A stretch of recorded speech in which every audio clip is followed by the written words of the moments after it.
Now, the Commission gives the Member States a huge discretion to send mobile units, drones, and all kinds of sensors to the borders to reinforce the borders. And yes, as the previous panelists already said, obviously what they're doing there is to facilitate pushbacks. It's not to welcome them with food, blankets, and a safe environment and health checks.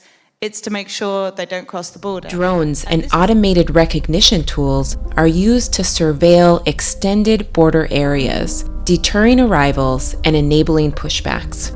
As a result, people on the move are being put at risk of discrimination and harm with little accountability and means of redress. For better or for worse. Pragmatically, we have two projects. One is Searchwing. We have a drone, a model aircraft, which is equipped with cameras, and which is helping us to find the boats in time. And the other the other project is the SAR app, which helps us coordinate the ships and